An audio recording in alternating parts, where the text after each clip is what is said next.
محترم ناظرین، آج کی اس ویڈیو میں ہم آپ کو حضرت عائشہ صدیقہ رضی اللہ تعالی عنہا کا واقعہ سنائیں گے۔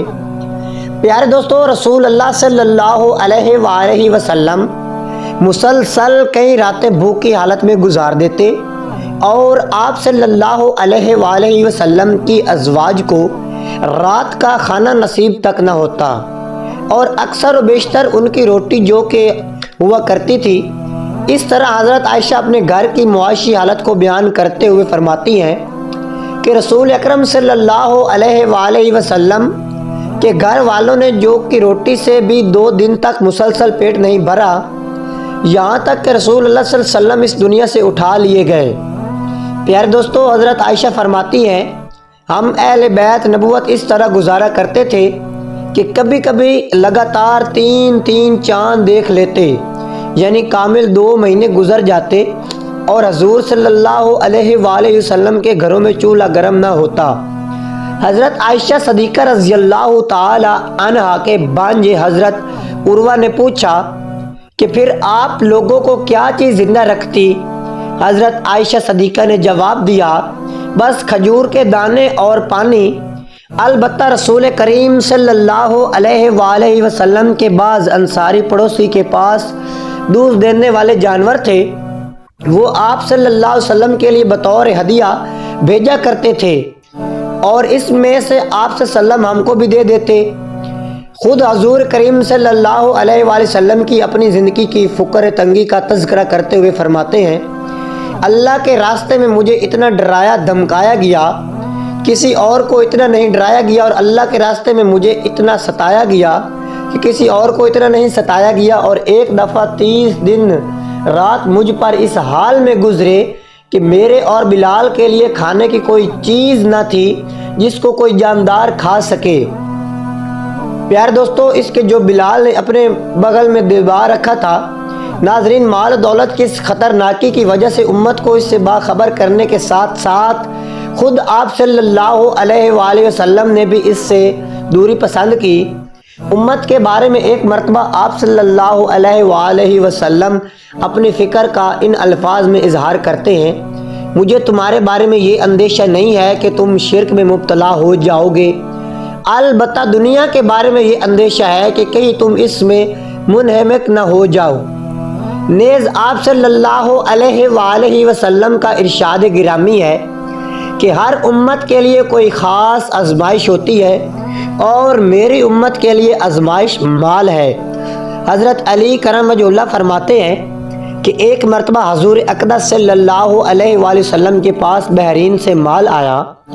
حضور پاک علیہ الصلوۃ والسلام نے اسے تقسیم کرنا شروع کیا، لیکن ابھی تقسیم سے فارغ نہ ہوئے تھے کہ رات آ گئی، تو آپ صلی اللہ علیہ وآلہ وسلم نے وہ رات مسجد میں گزار دی اور ساری نماز مسجد میں پڑھی۔ میں نے دیکھا کہ جب تک آپ صلی اللہ علیہ وسلم نے سارا مال تقسیم نہ کر لیا، آپ صلی اللہ علیہ وسلم ولیم کے چہرے پر پریشانی اور فکر کے آثار رہے۔ پیارے دوستو، حضرت ابو ہریرہ رضی اللہ تعالی عنہ بیان کرتے ہیں کہ پیارے نبی صلی اللہ علیہ وآلہ وسلم نے حجت کی جانب کچھ سواروں کو روانہ فرمایا تو وہ بنی حنیفہ کے ایک شخص سماسہ بن اسال کو گرفتار کر کے لے آئے اور اسے مسجد نبوی کے ایک ستون سے باندھ دیا۔ جب پیارے نبی صلی اللہ علیہ وسلم اس کے پاس تشریف لے گئے تو آپ صلی اللہ علیہ وآلہ وسلم نے فرمایا، اے سمامہ، تمہارا کیا ارادہ ہے؟